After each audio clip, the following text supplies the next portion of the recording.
Hi everyone, welcome to OWTV. I'm your host Renanthor for today, and with me I have Tread on Gen.G. Tread, how are you doing? I'm doing good. How about you? I'm doing pretty all right. The weather's been a little chillier lately up in Canada, but I'm sure you might know because you're playing collegiate for St. Clair as well. You're a busy guy. Yeah, Um, I it's want nice and to. cold here. Is it Nice, is it actually yeah, nice. colder in London though? It's about 30 degrees right now, so it's more hot than cold. But my apartment's really cold. Okay. Well, I hope you aren't too frigid during this interview. We're going to be talking a lot about high stakes action from your double feature this weekend, which is more than most other teams typically. But I wanted to kind of start with folks that didn't really know you. Could you maybe give a brief introduction about your competitive history? I've really only been pro for the last 2 years, but I played Overwatch since 2020, 2019. I started off on Peps and then moved to Gaming Gladiators. And then this year I started on OWCS, then I moved to Peps again, and now I've hopefully finished on Gen.G for the rest of the year. A little bit of back and forth. So, how Yeah. has it been kind of with this team? Like, does it feel any different culturally than other teams you've been on? This team feels a lot easier than Peps because we're all like half of us are British, so our humor kind of gets around a bit more, as well as like we're all more comfortable talking to each other because we all knew each other beforehand.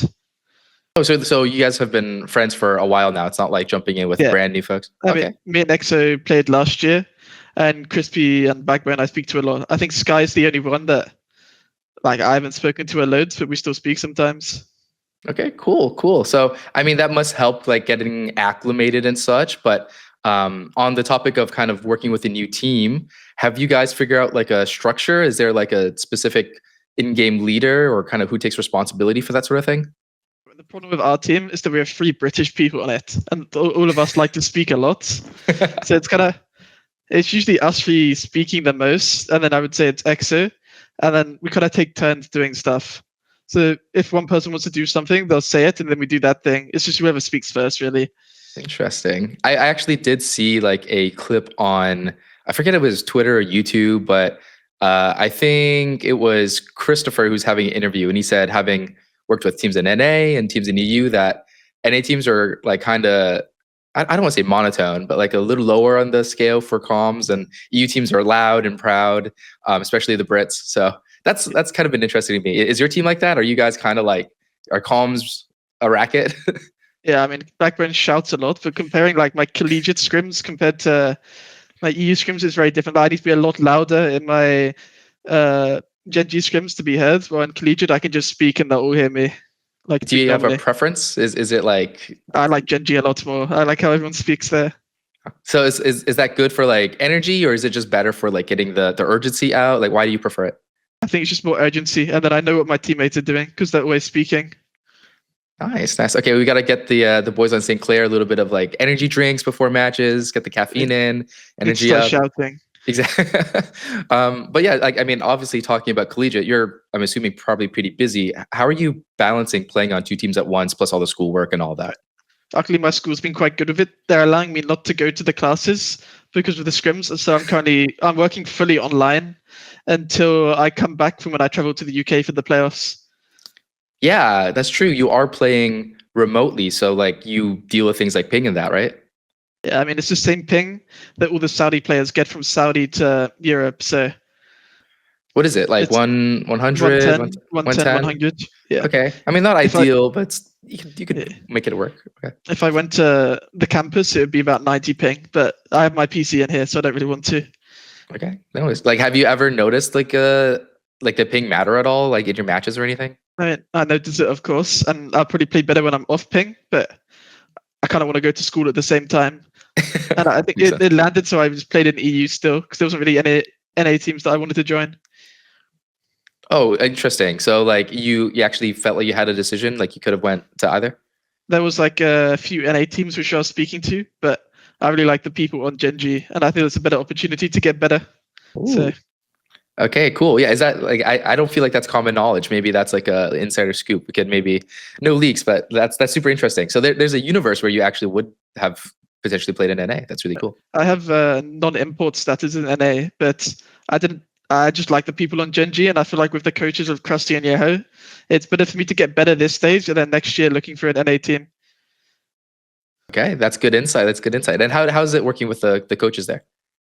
Yeah, I mean, they're both really like well-respected Korean coaches, and like the last few mornings, me and Crusty have been working together a lot. And I think Crusty's not around as much in scrims, but before scrims, like we're always just in the back rooms with him. Like someone's always speaking to him, like trying to figure out what to do.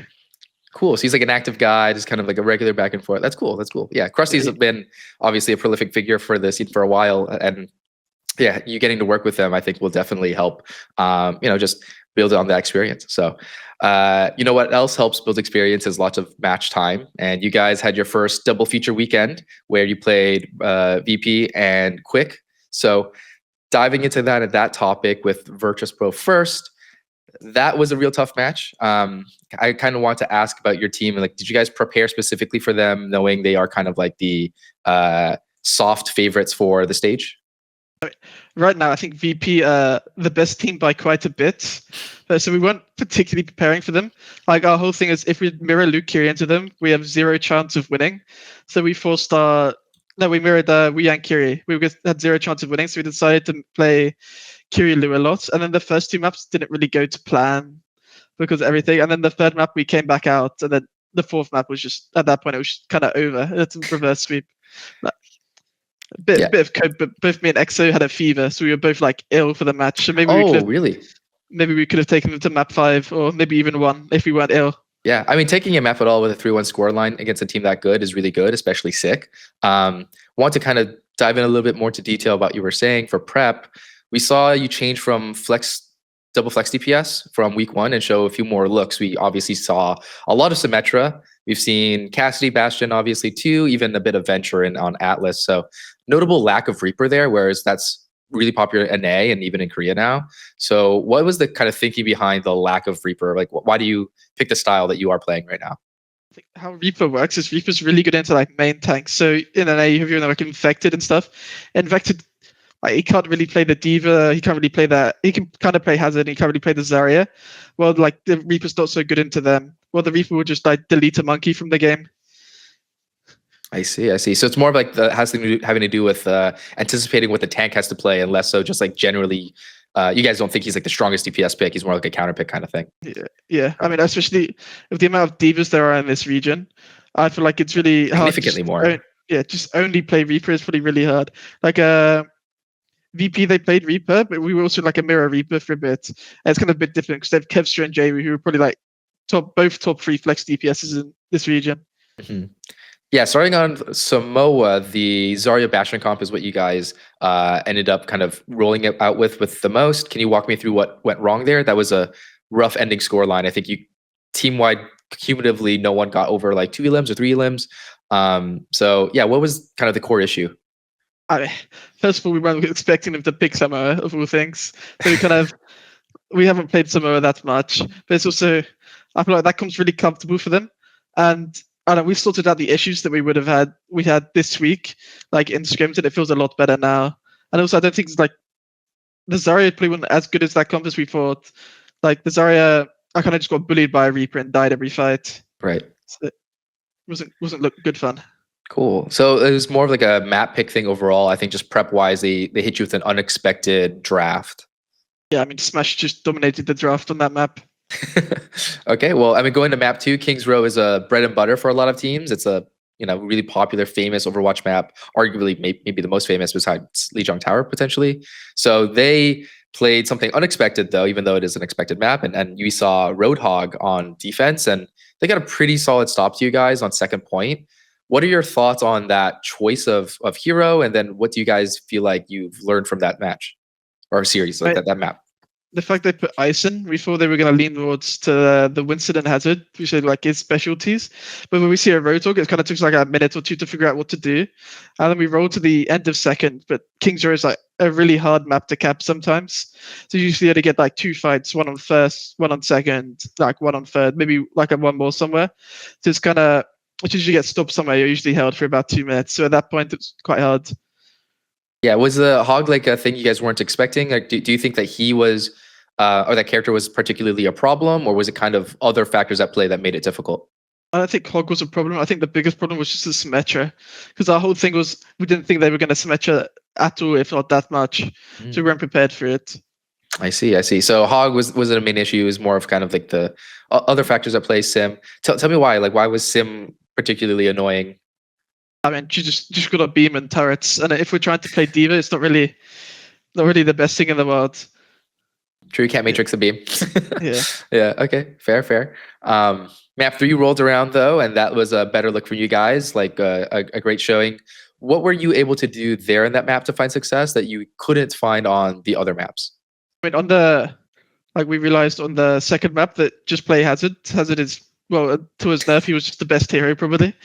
And we just decided to just play Hazard, and we just won the map by just playing Hazard. So, I mean, you guys continue to play Hazard even onto Atlas 4th map, seeing the success go there. And I think the bigger variable at play was the Lucio ban on that map. And we saw your team opt into a Juno Kiri support backline, which isn't super popular. We saw, I think, VP on like Wu Yang on maybe a couple of switches later. But why the Juno pick as opposed to Wu Yang in the final map? So like I said earlier, if we picked Wu Yang Kiri, we just knew we weren't going to win the mirror because we didn't have enough experience with it. And we were also because they've been a team for longer, they were able to practice that. But we were just trying to figure out to play Lucio, Kiri and stuff together. So if we just wanted to try that, we saw OWCS play against Twisted Minds. And in scrims, the Juno Kiri actually went quite well. But I don't think we ever did it on the Atlas. Like the whole theory was that as long as we keep the speed, we can try and run over their backline. Oh, I see. Okay, so you want to kind of, get the speed, play through that as if you had a Lucio, but it was just a little unpracticed. Okay, good. So, like, if you guys could roll back the decision in that moment, do you think that was still the best call at the moment, or would you have actually preferred Wu Yang instead? I mean, after looking at it if we just played Juno, but we just played good, we could have probably made the map a lot closer. I don't think we played the game until the third point, and even the third point was they were doing just better at everything. Got it. So less of a pick issue, more of an execution issue. Okay. Yeah. Got it. But obviously, you guys had a loss on day 1, moving into day 2, that didn't seem to deter you. We did play Quick Esports right after that. Talking to me about kind of what are your heads at after Saturday moving into Sunday? How did you prepare for that series? I mean, our whole thing was that if we just play the game because we're just better on every single role, we would win. And it kind of went like that until Hollywood. And then Hollywood, we just stopped playing the game and we all just shot the monkey instead of actually playing the game. So apart from that map, I think it went pretty smoothly. Okay, yeah. So you guys walked in with confidence there. You're like, yeah, we on paper should not lose this as long as we're not asleep at the wheel. Were you still sick on that day? Did you guys still have fevers? Yeah, I was still very ill. I don't know about Exo. I mean, playing nerfed and still winning is a good sign. On Lijiang Tower, you guys were both on Bastion Sim. We had a Bab Lucio mirror, but the tanks were different. You guys rolled out on Zarya, and then they had the Reinhardt. Were you expecting that or worried when seeing them roll out on the big Juggernaut character? Just shoot his shield, and he has no shield. He dies. So you don't think that's a good pick? You thought maybe it's like a Hail Mary? Blackman trying to convince me that Ryan is good, but I think he's fine, but I think playing Ryan, Sim, Cass into a Bastion is probably just a death sentence from them. Okay, so no Ryan from you this stage, probably. Just keep seeing Zarya or Hazard. Maybe on Jarkatown, just in scrims. Just in scrims. Okay. I mean, if we do see it, I'll be happy.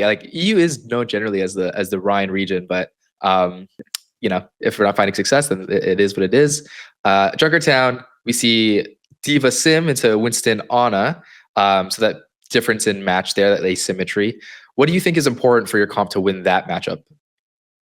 D.Va Sim, because they were on Ana Kiri. I don't know why, but their backline just dies every fight if I just fly on them. So all I did was just fly on their backline, and if my backline could connect, of course, but I usually just kill someone by myself. And if they 5-man turn for me, and then we get the whole map. So you're doing it all. You're like, either I kill you here, or if you all turn around, my team's got me. I mean, it's pretty clinical. Yeah, D.Va's a little bit broken, and she can kind of do what she wants, unless she's against a Symmetra. Yeah, I think it's hilarious. EU plays so much D.Va comparatively, and we see none in NA, which I think is really fascinating. Do you think that's a underutilized character? Do you think D.Va is actually rather good and is underrated in other regions? I think D.Va right now isn't in the greatest spot. She's more of a counter pick, but I think most of the tanks in NA apart from Painkiller, are all like main tag monkey players or whatever, and they're not. We'd rather play a monkey. And even Painkiller, he can play D.Va. His D.Va's good, but he's like, it's not what he's known for. Right. Yeah, Painkiller's definitely more of like a ground tank kind of guy. I think they play Rhino with other dive tanks, and even he doesn't play much D.Va at all. So that's a notable difference between the regions. Going to Hollywood, that was your only map drop there, and it was pretty unexpected. You said that you guys, quote, stopped playing the game. What were the things that like led to that? Do you think it's just, oh, you thought it was going to be a cakewalk from then on and just let your foot off the pedal, or were there other factors at play? Personally, when we looked at it after, I felt like I was still playing the game myself, but then our supports and like most of our backline, we kind of all just defaulted into bad habits, which we actually tried to stop doing that week.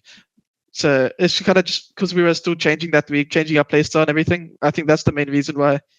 But it's like Hollywood's not our most experienced map as well. Gotcha. So is that kind of like in moments like that when the team is kind of starting to feel like something's going wrong, is there a particular voice? Does someone say something in the middle of the map to try and help out? Or is it kind of a post map like Crusty yells at everyone, or kind of what happens to get you reacclimated into the mindset for map 4?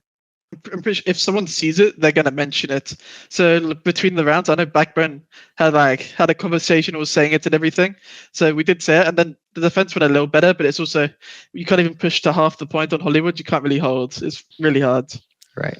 Okay. I mean, yeah, going into the very final map then of Esperanza, that seems to be your best map. Is very dominant performance.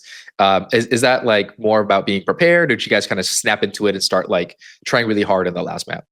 We just started trying again. That's just pretty much it. Okay, cool. Do you think like that's like an issue necessarily? Like when you're playing against teams that maybe you guys are anticipated to beat, where you like I know some teams do take those maps as opportunities to experiment and stuff like that, but that wasn't the case for you guys. It was more so just we are maybe like a little bit tired, maybe a little sick. I feel like the sick played a big factor into it, because I think everyone just starts autopiloting when they're tired. Like you don't actively think sometimes. So. I got it. So I mean, are you guys like better again? Do we see an ill Gen.G in the next week's matches against Team Peps? I mean, I'm not ill. I'm not sure about EXO, to be honest. Okay, we got to keep an eye on him. You need him in condition. If you're playing your old team. So I want to talk a little bit about meta then. We did have the midseason patch come with a brand new collab. The patch is interesting to say the least. I think some people anticipated certain things to be buffed, like maybe hit scan. They're in a tough position. I think people anticipated dive to be hit. Wu Yang in particular, who maybe has gotten a bit of a slap on the wrist. I want to ask your opinion on the patch. Do you see it moving the dial at all for what's being played in the meta, or do you have things on a wish list that you would have liked to see that they didn't deliver on? I would have liked to see a bigger Wu Yang nerf. So I think the fact you can do 100 damage without the perk of his left click is kind of crazy. And then with the perk, I think it's like around 120, 130. You see the amount of damage some people do. I also think Roadhog's been really bad for ages. I think it's kind of a hot take, but it's nice to see him like actually be a playable hero, even though he's pretty too good right now. Because if I can two-shot a Zarya, it's probably a bit too good. You can two-shot a Zarya? Give or take, yeah. Give or take? Damn, that's pretty impressive. Yeah, I think what was the change? He got extra crit modifier, 2.0 instead of 1.5? Yeah, an extra 2.5 more like healing regeneration thing as well. And that's the difference between like two-shotting a Zarya or not? That's pretty crazy. If you shoot the Zarya in the head, it does too much damage now. Damn. Okay. Do you anticipate him rotating into play more? Like we saw VP play it on King's Row for that bit, but do you see him kind of climbing in popularity? I think he's still as playable as he was, because they were still playing it in Korea and everything, but there's just some heroes that can shut him down really easily. But I feel on some like hybrids and escorts, he's going to be really good. Oh, okay. So you heard it here first. We can see more Roadhog in play. Okay, interesting. Is there anything else in the patch that was notable for you? I know Gen.G got a small nerf on deflag, 2 second. Well, actually small. It's probably not all that small. Tracer barely got anything. There are other changes that you would have liked to see them do besides mention, like maybe in other rules? I think everything. I think they've buffed Torbjorn quite a bit as well. Now, if you step in his like Molten Core, you kind of just disappear instantly. And as well as the Overload, I feel like he's a bit of a sleeper pick right now. Maybe some people will start playing him. Okay, cool. All right. Well, you heard it here first from Tread. If you're in ranked, give Torbjorn a try, give Hog a try. Oh, that actually sounds miserable. That actually sounds like not so much fun for me. But okay. All right. Then, yeah, moving into that kind of final set of questions, we did talk briefly on it, but you are playing Team Peps this coming weekend up against your former team here. How do you feel going into this matchup? Like, how important is this game to you? I'm not really nervous at all because I think their main strength of the team was playing the hazards, and the fact that hazard is like still a nerf, even though it's like quite a small nerf, is quite a big thing. And I think they're a very bannable team compared to other teams. Okay, all right, noted. Do you have a message coming up in this weekend's match against them for Team Peps themselves? We'll just see what happens. Not really anything. Okay, all right. Not a man of trash talk. I respect it. I respect it. Yeah, they are your former friends and all. But yeah, like people have been following you for a while now, Tread. Obviously, Gen.G is one of the teams that is partnered with the OWCS and has a lot of fans. Do you have a message for them to watch coming into this weekend? Watch us win Tiger Nation. All right, drop the slogan. I like it. I like it. All right, Tread. Well, thank you so much for your time and all that insight. I love digging into the games for you, especially the double feature. And I hope you have good luck against Team Peps in the coming week. Guys, I've been Renanthra. That's been Tread, and we're OWTV. Thanks for watching, and we'll see you this weekend. Thank you.